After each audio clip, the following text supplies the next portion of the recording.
saluda Sandra Álvarez. Bienvenidos nuevamente a este espacio donde voy a compartir con ustedes entrevistas de empresarios, emprendedores y de marcas que van a poder compartir con ustedes todos aquellos secretos con los cuales han podido potenciar sus negocios y que siempre, bueno, viene muy bien conocer experiencias e ideas nuevas para poder seguir innovando. Y hablando de innovación, justamente es el tema que vamos a abordar el día de hoy.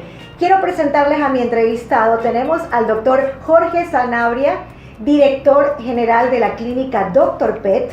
El doctor Jorge Sanabria es uno de los pioneros en el sector de medicina veterinaria con su clínica 24 horas. En la actualidad es una de las clínicas que está mayormente equipada y cuenta con un equipo humano bastante grande. Doctor Sanabria, bienvenido. Bueno, muchas gracias, Sandrita. Bueno, tú ya conoces la historia porque has vivido el proceso de nuestra clínica veterinaria desde, bueno, contigo más allá de 10 años, 14 años y, bueno, Dr. Pet, ya cumplimos 20 años el próximo, bueno, en el año 2020 cumplimos 20 años de la clínica. Así es. ¿Cómo inicia Dr. Pet? ¿Cuáles fueron aquellos cambios que trajo a la comunidad esta clínica? Bueno, yo elegí ser veterinario desde muy pequeño. Mi papá era médico veterinario, en la que había una realidad sumamente diferente a la actual. Nos ha tocado vivir un cambio generacional, nos ha tocado vivir cambios hacia el comportamiento, el trato y el respeto a los animales en general, y en este caso también a las mascotas, donde cuando era pequeño, vivíamos la situación de que las personas importaba muy poco lo que le pasara a su perrito o a su gatito, que si estaba enfermo esperaban que se cure naturalmente, lo dejaban, era en sí el común denominador. O sea, desde ese tiempo habían personas muy responsables, sí, muy responsables, pero no era el común denominador.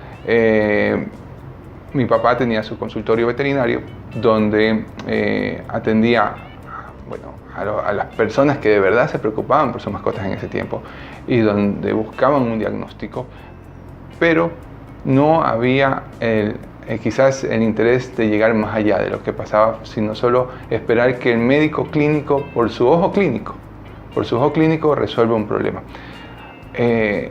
Antes y en la actualidad, el ojo clínico no basta. Por mejor médico que seas, el ojo clínico no basta. Se necesita exámenes, se necesita procedimientos diagnósticos para poder confirmar lo que el médico, con lo que el ser humano trata de detectar. ¿Sí? El médico ve al paciente y tiene un diagnóstico presuntivo. Presume qué es lo que está pasando a ese paciente, pero debe comprobarlo, debe tener herramientas para comprobar lo que él presume. Y cuando nosotros comenzamos, estamos hablando de más de 20 años, cuando comenzamos a hacer la práctica clínica, era muy difícil obtener un examen de sangre, era muy difícil obtener una radiografía. En ese tiempo no pensábamos en ecografía, no pensábamos en una resonancia, una tomografía, no se pensaba en exámenes de hormonales, no se realizaban. Entonces nos tocó ese tiempo innovar en nuestro medio, ya que habían consultorios veterinarios que atendía el propietario. Generalmente el propietario vivía donde tenía su consulta veterinaria y era el sistema de 24 horas porque es la casa del médico veterinario. Pero el médico veterinario también tiene que descansar, el médico veterinario también se va de vacaciones, el médico veterinario también se enferma. Y no era una situación real de 24 horas de atención, porque si en ese momento el médico veterinario no estaba en capacidad de atender, no existía ese servicio. ¿Qué elementos, perdón que interrumpa, estarían como un checklist? ¿Qué elementos trae Dr. Pet a la comunidad? Sí, entonces en esta situación, obviamente como te menciono, trabajando con mi papá desde niño, viendo lo bueno, viendo lo malo del medio, que se aprende de las dos partes, vimos cómo innovar el servicio en nuestra ciudad. Y la primera innovación es tener un lugar, una clínica veterinaria donde podemos encontrar un veterinario siempre, un veterinario listo para atender en el minuto que el paciente lo necesita, ¿sí? Que no existía en ese momento, que existían los consultorios o las clínicas que vivían los médicos veterinarios ahí, pero tenía que esperar a que esté, que se levante, que esté para poder atender una urgencia. Pero una urgencia se tiene que atender inmediatamente. Así es, ¿sí? No era una realidad el sistema 24/7. No había una realidad 24/7. No había una realidad 24/7. Y eso nosotros fuimos pioneros en tener médicos veterinarios listos para poder atender una emergencia a cualquier hora. No dependía si el veterinario estaba enfermo porque ponemos otro veterinario. No dependía si el veterinario estaba de vacaciones porque había otro veterinario. No dependía si el veterinario estaba descansando porque había un veterinario activo y esperando la situación médica, ¿no? Fue la primera innovación que nos tocó realizar. Una segunda innovación fue el laboratorio dentro del mismo lugar, ¿sí?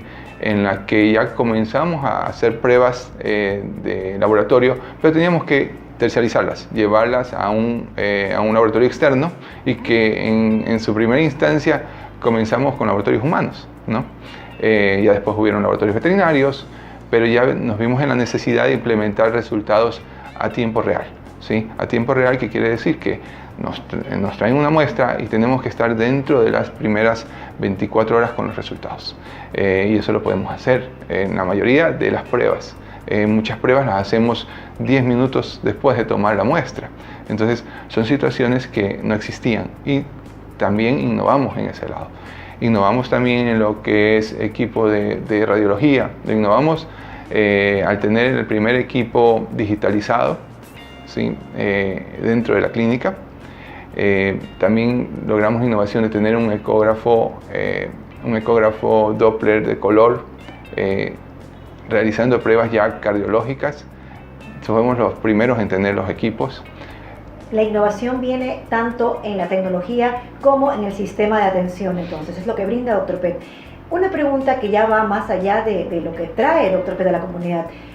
¿Cómo logra el doctor Sanabria hacer un equilibrio y llegar a descubrir si era una idea que iba a ser aceptada por la comunidad de forma efectiva? ¿Qué estudios previos hubieron o en base a qué se basó para que esa idea, que primero pues nació como una lluvia de ideas, luego se convierta pues en una planificación y sobre todo en qué momento hace la prueba para ver si funcionaría o no funcionaría?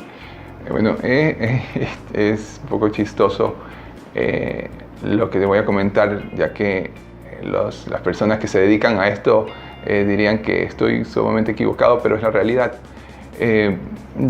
Cuando yo realicé un estudio de mercado para ver qué tal la gente acogería un servicio 24 horas de mascotas, qué tal acogería una clínica veterinaria más grande de lo que estaba acostumbrada la ciudad.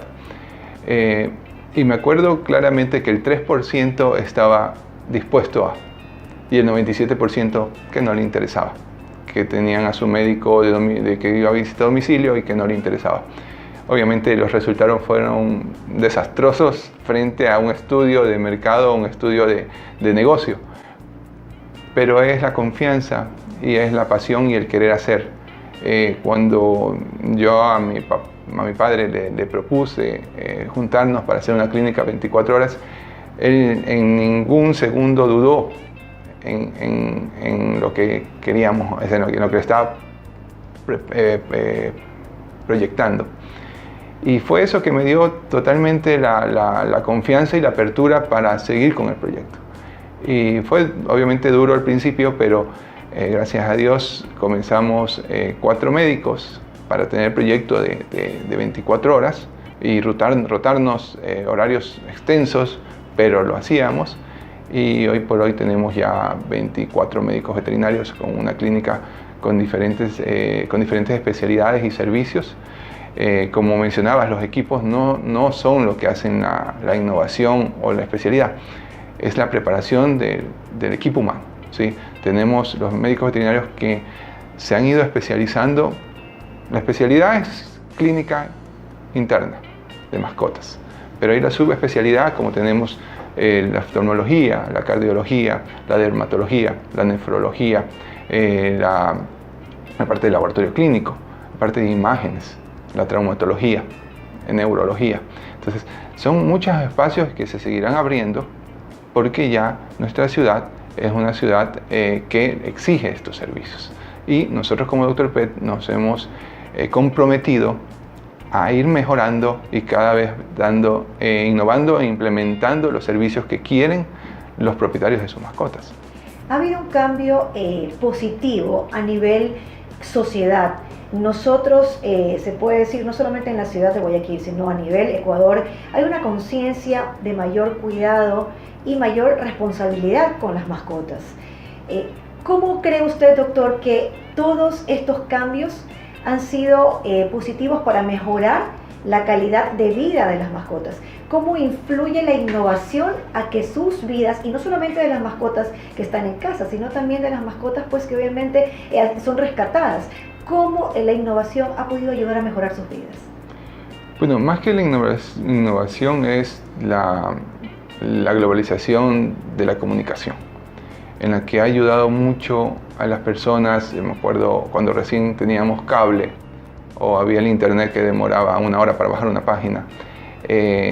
Esta globalización de información ayudó mucho a la gente a despertar al cuidado y al respeto de los animales. Ese cambio generacional nos ayudó y nos permitió crecer porque la misma sociedad te va exigiendo. Y me acuerdo, o sea, no teníamos equipos de rayos X, sino que nosotros hacíamos es ir a centros. Tenemos un muy buen amigo que todavía somos muy buenos amigos con el hijo del doctor Abel Bravo, que nos ayudaba a tomar radiografías en la noche. Teníamos que llevarlos a las 12 de la noche para poder ingresar, que había ese miedo de que si ven entrar un perrito a tomar una radiografía era una cuestión insalubre. Entonces, todas esas cosas que parece mentira que en tan poco tiempo han cambiado tanto, ¿sí? Nos tocó vivir. Pero no es sino por el cambio de actitud de las personas hacia la responsabilidad de que si tienes una mascota tienes que cuidarla, ¿sí? No porque, que es lo que se veía antes, que si costaba $30 un gatito y si se enfermaba pero la consulta valía 15, te decían, no, me compro otro gatito. Entonces, si no había esa apertura, porque esa era una realidad que se vivía, ¿sí? Y lastimosamente todavía en mucha menor proporción, pero todavía se ve, ¿sí? Que la gente, hay irresponsabilidad en la que no saben que tener una mascota es una responsabilidad y conlleva un presupuesto, y peor aún cuando está enfermo. Entonces, ese cambio hizo que nosotros pudiéramos crecer y dar más servicios, porque veíamos esa necesidad. Y bueno, tuvimos la visión de invertir para poder dar ese servicio, ¿no? Y bueno, gracias a Dios tenemos un proyecto que hay mucho camino todavía que andar, pero es porque la misma sociedad lo ha pedido. Así es. Bueno, entonces queda más que claro que la innovación va más allá, como mencionamos, de la parte de tecnología. Se basa mucho en la actitud, en el comportamiento humano y muchas veces hay muchas ideas que de pronto no son de costos o no son de tecnología, sino más bien de cambio de actitud, como por ejemplo el servicio al cliente. A veces pesa mucho más tener o alivianar el tiempo de espera de una persona en recepción a tener una máquina de café a un lado que muchas veces ni siquiera la cambias a tiempo. Entonces genera una mejor actitud en servicio y también es innovación. Doctor, para culminar, cuéntenos en 3 pasos, ¿qué le recomendaría a todos los emprendedores que nos están viendo en este momento? ¿Cómo podrían ellos emprender? Obviamente, pues nuevas innovaciones o nuevas ideas a un costo accesible. Bueno, primero que sepan que el capital no es necesario, ¿sí? No es necesario, es importante en un momento, pero no es necesario para emprender. Definitivamente no ponernos esos frenos de que si no tenemos dinero no podemos hacerlo, ¿sí? Nosotros cuando comenzábamos no teníamos un capital para invertir, pero sí, bueno, innovamos en servicio, innovamos en lo que nos apasionaba. Segundo, pensar en grande siempre pero dar pasos pequeños, tratar de cumplir metas en corto plazo, ¿sí? No tratar de irnos muy rápido, hay que aprender primero a gatear para poder caminar y después correr. Les diría que hagan siempre, bueno, como les mencioné, un estudio de mercado sí es importante, pero obviamente a veces los resultados va a depender mucho de lo que te diga tu corazón o tu pasión. No necesariamente cuando sean los resultados negativos quieren decir que no funciona, ¿sí? Y bueno, y seguir intentándolo, ¿no? Seguir intentándolo porque siempre va a haber caídas, pero lo importante es seguir intentándolo. Muchísimas gracias, doctor Sanabria. Yo quiero decir que estoy feliz de ser parte de la familia Dr. Pet y bueno, pues a seguir innovando. Muchísimas gracias a todos ustedes. Los invito a suscribirse. Aquí ustedes pueden ver la dirección de mi canal y bueno, pues nos vemos para próximas entrevistas y lean este artículo junto con el video.